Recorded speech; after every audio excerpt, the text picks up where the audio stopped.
Boa noite, amados irmãos.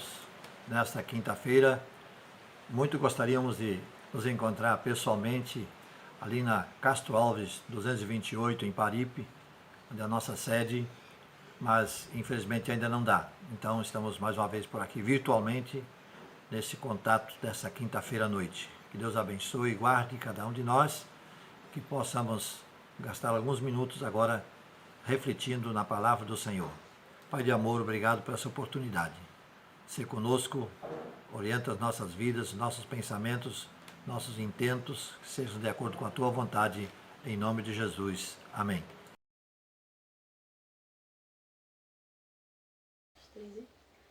Boa noite, igreja! Olá, pessoal, nós estamos bem, estamos com muita saudade da igreja. Nós sabemos que, apesar da distância, estamos unidos, né? O Espírito é o mesmo, unidos em Cristo. Continuamos orando, né? Para que isso acabe e nós possamos nos ver o mais rápido possível. Vamos estar orando, né? Para agradecer a Deus mais um dia de vida, né? Agradecer pelas bênçãos grandiosas que Ele tem nos dado nas nossas vidas, né? E que Ele continue nos abençoando a nossa igreja, né? Que é a nossa casa também, né? Estamos com muitas saudades. E assim vamos orar.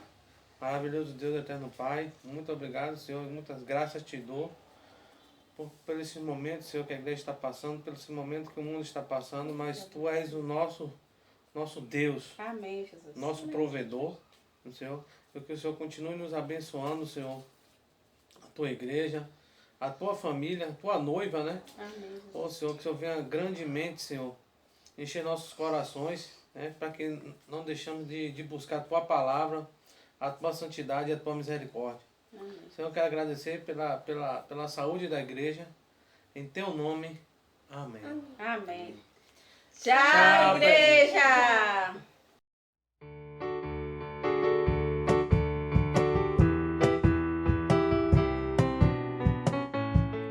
Quando estou com o povo de Deus, eu sinto a maior alegria. Quando estou com o povo de Deus, eu sinto a real harmonia. Que prazer ver o povo de Deus cantando, tendo assim um lugar todo santo. Quando estou com o povo de Deus, eu sinto a maior das alegrias. Quando estou com o povo de Deus, eu sinto a maior alegria. Quando estou com o povo de Deus, eu sinto a real harmonia. Que prazer ver o povo de Deus cantando, tendo assim um lugar todo santo. Quando estou com o povo de Deus, eu sinto a maior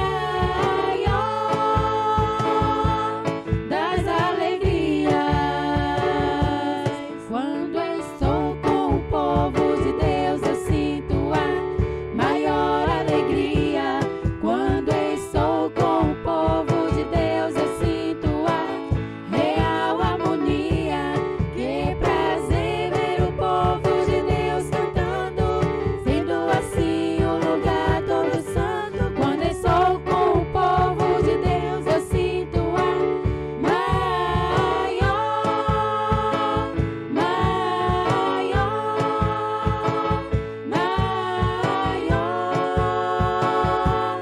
das alegrias. Irmão, boa noite. Jesus abençoe nessa noite. Em nome de Deus, para que resolva os problemas dos nossos irmãos da família. Amém. Amém. Graça e paz, meus irmãos. Uma boa noite. Um momento especial de estarmos aqui. Boa noite, pastor Arno, a sua família, com o ministério. Que Deus abençoe a todos. Nós estamos felizes de estarmos aqui nesse momento, levando essa palavra edificadora, alimentadora para os irmãos nessa noite. Pelo momento que nós estamos passando difícil no nosso país, com tanta lágrima, com tanto sofrimento, com tanto choro e com tanto desespero. Mas nós não podemos esquecer que Jesus tinha profetizado todas essas coisas. Mas ele disse, vamos ter bom ânimo. Então eu quero dizer aos irmãos que Deus abençoe, que Deus livre as nossas famílias, que o Espírito Santo de Deus esteja aqui nos ensinando, lembrando, capacitando e guiando o nosso caminho. Porque foi o que Jesus prometeu e a missão do Espírito Santo é cuidar de mim e de todos. Quero deixar nessa noite uma palavra que se encontra no livro de Salmo 119, que diz, lâmpada para os meus pés é a tua palavra e luz para os meus caminhos. Então essa luz, essa palavra edificadora, alimentadora, que dá esperança de a gente suportar e superar tudo o que estamos vivendo e vendo nesse tempo das nossas vidas. Que Deus abençoe grandemente a todos. Seja alimentado com esse Espírito, com essa luz, com essa palavra viva e eficaz nas nossas vidas. Que Deus abençoe grandemente os nossos irmãos, que o pastor Arno e a sua família esteja sempre orientando, trazendo essa palavra edificadora, alimentadora, para encher a nossa esperança. Que Deus abençoe grandemente, em nome de Jesus. Mais uma vez quero saudá-los com a doce paz do Senhor Jesus Cristo e que na comunhão do Espírito nós nos encontremos na presença do Pai. Que o nome dele seja honrado e louvado, engrandecido, que o reino dele cresça na face da terra, a começar em nossas vidas. Como já comunicamos antes, nós vamos pensar um pouco hoje no versículo 9 da carta, do capítulo 12 da carta de Paulo aos Romanos, versículo 9. Na verdade, na primeira expressão do versículo, que diz assim, na versão que eu tenho em mãos, o amor seja não fingido, detestai o mal e apegai-vos ao bem. Em outra versão vai dizer, seja sem fingimento, sem hipocrisia.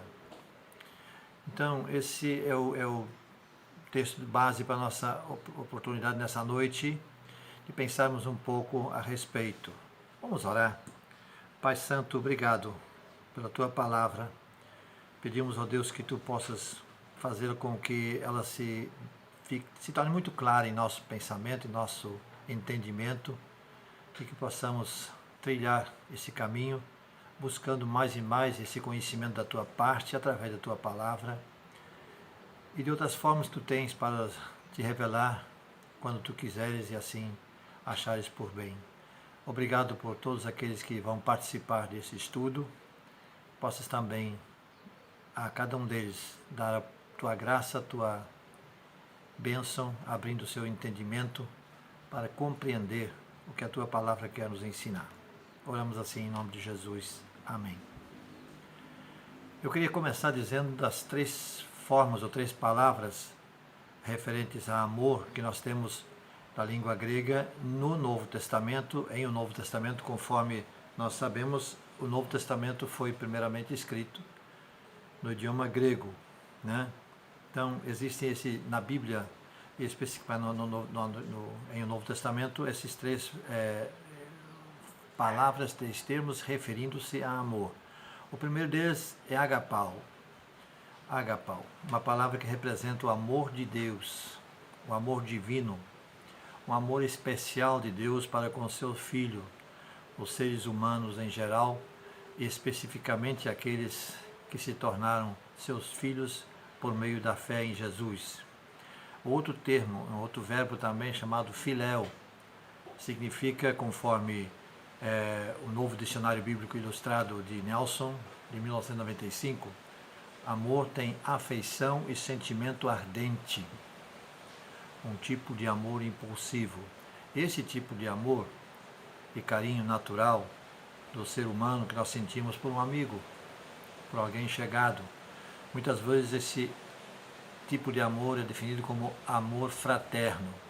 E amor fraterno é um adjetivo que significa relativo ou pertencente a irmãos. Fraternal, portanto o termo quer dizer exatamente isso. Ligação ou relação entre irmãos. Um vínculo afetuoso, um vínculo amigável, um vínculo cordial. E o outro é um substantivo que é designado como eros.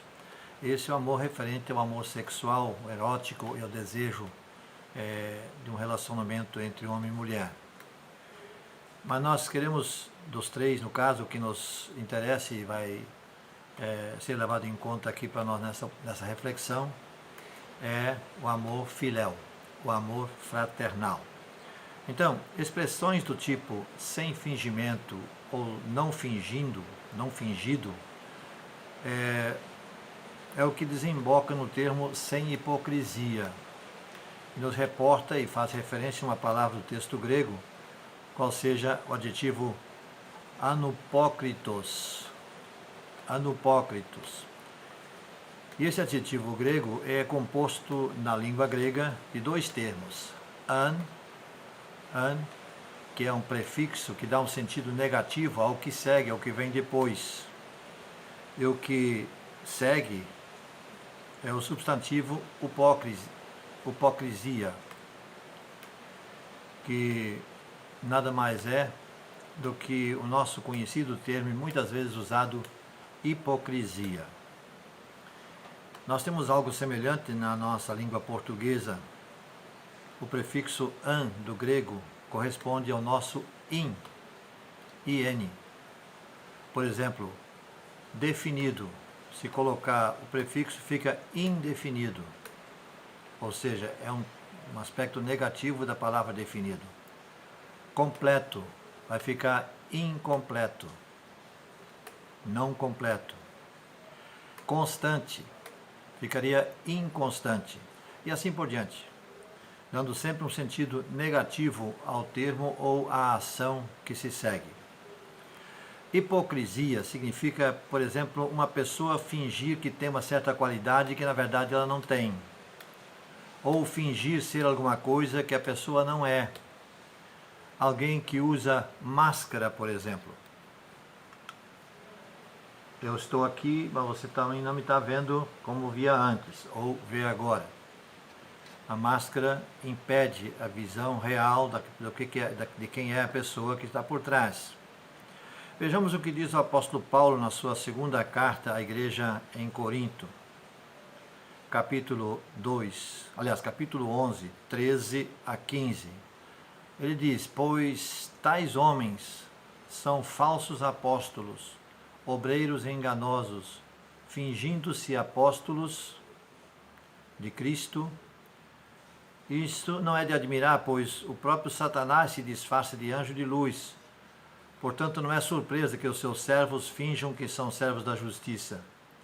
O fim deles será o que as suas ações merecem. Eu vou repetir uma parte desse texto e quero que se preste atenção nos termos apóstolo e obreiro. Ele diz assim: pois tais homens são falsos apóstolos, obreiros enganosos. Se fingem de uma coisa que eles não são.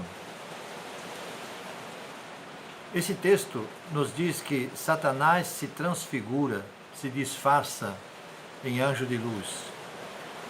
E os seus servos, ele se refere aqui aos servos desses apóstolos e obreiros enganadores, como servos de Satanás. Satanás se transfigura, se disfarça em anjo de luz. Então não é de admirar que os seus servos, finjam serem servos da justiça, ministros da justiça em outro texto, em outra versão. Então, eles se transfiguram e se fingem serem ministros da justiça. Então, essa transfiguração de Satanás e de seus servos em qualquer coisa que eles não são, na verdade, é pura e completa hipocrisia. O Senhor Jesus, nosso Senhor e Salvador Jesus Cristo, não deixou para menos. Já o encontramos no final do seu ministério terreno, prestes a ser julgado, condenado e morto na cruz. Ele enfrenta e confronta a liderança religiosa da época. No texto bíblico, e vou citar aqui agora, nós vamos perceber que aparece várias vezes a expressão escribas e fariseus, mestres da lei. Então, mestres da lei e fariseus. Escribas corresponde a mestres da lei. Vamos entender de quem se trata. Fariseu é o nome dado a um grupo de judeus devotos ao Torá. Torá é o nome dado aos 5 primeiros livros da Bíblia, também chamados livros de Moisés. Os fariseus surgiram no 2º século a.C. Eles são, no contexto aí, opositores dos saduceus, que pertenciam a outro grupo religioso que criam na lei oral em conjunto com a lei escrita. Consta que eles, os fariseus, são os criadores da sinagoga, que, segundo se fala, surgiu vários séculos antes de Cristo, provavelmente no período do exílio babilônico. Tanto é que no Antigo Testamento nenhum escritor se refere à sinagoga. Já em o Novo Testamento, nas primeiras páginas, vamos encontrar o termo sinagoga. E os escribas, ou mestres da lei? Nós sabemos que, de certa forma, esses termos escribas e mestres da lei são sinônimos. Em algumas versões se vai encontrar escribas, em outra versão vai ser mestres da lei. Referem-se então aos chamados doutores e mestres, conforme Mateus 22:35 e Lucas 5:17.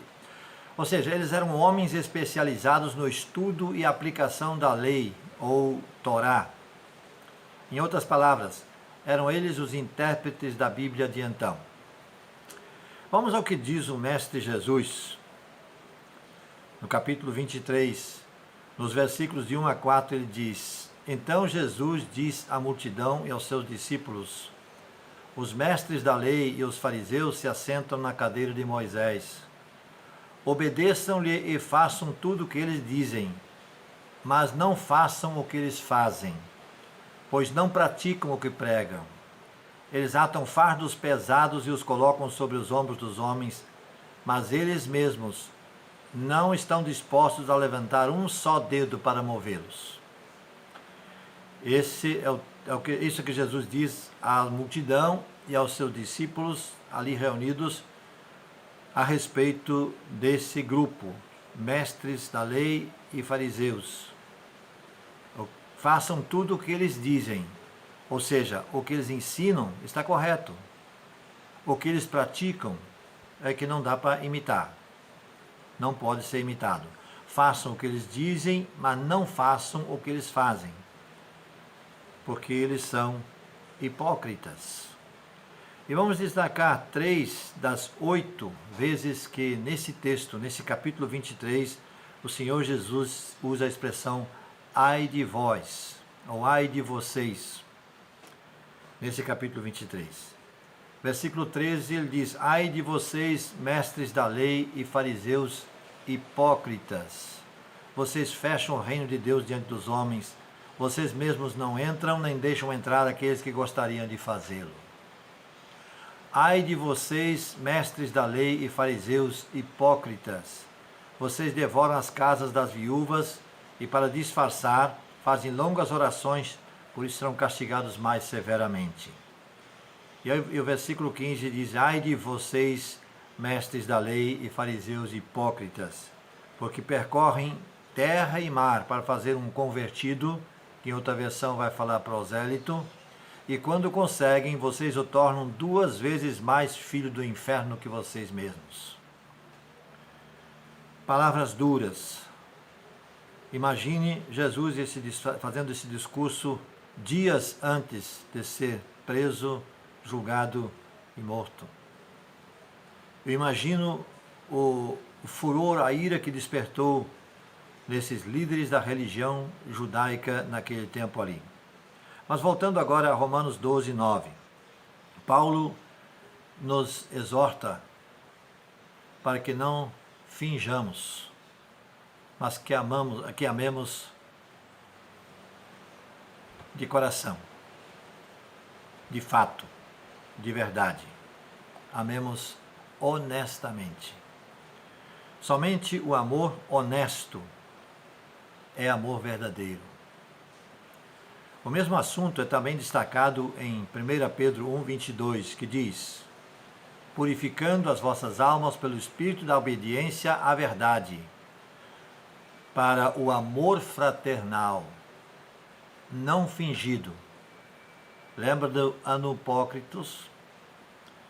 Amai-vos ardentemente uns aos outros com coração puro, diz Pedro. Nosso amor deve vir de um coração puro, deve ser sincero, deve ser verdadeiro e, sobretudo, honesto. Não em meras palavras, mas em verdade e em ações. Ser, sobretudo, fervoroso. Queremos ser amados sem hipocrisia? Então amemos sem hipocrisia. Portanto, chegando ao final, concluo dizendo que nós possamos crescer em nosso amor de uns pelos outros, em nossa apreciação e convicção, sabendo que todos nós pertencemos a um e ao mesmo corpo de Cristo, e a uma e mesma família, a família de Deus. Que sejamos irmãos uns dos outros. Possamos nós colocar o amor sobre todas as coisas, porque o amor é o vínculo da perfeição, como diz Paulo em Colossenses 3, versículo 14. Vínculo é alguma coisa que ata, que liga, que vincula duas ou mais coisas. No caso aqui, duas ou mais pessoas, o que estabelece um relacionamento lógico ou um relacionamento de dependência. Seja o amor sem fingimento, seja o amor sem hipocrisia. Possamos nós, você e eu, possamos nós amar-nos uns aos outros, de coração puro, de forma honesta, sem fingimento, ou seja, sem sermos hipócritas, sem colocarmos uma máscara, mas, desculpe a expressão, de cara limpa. Que Deus nos abençoe. Pai Santo, mais uma vez, obrigado por essa oportunidade. Abençoa cada irmão, cada irmã, cada jovem, cada criança, cada adolescente. Abençoa quem está ouvindo essa mensagem. E que o seu coração se abra para o entendimento que vem de Ti. Em nome de Jesus. Amém.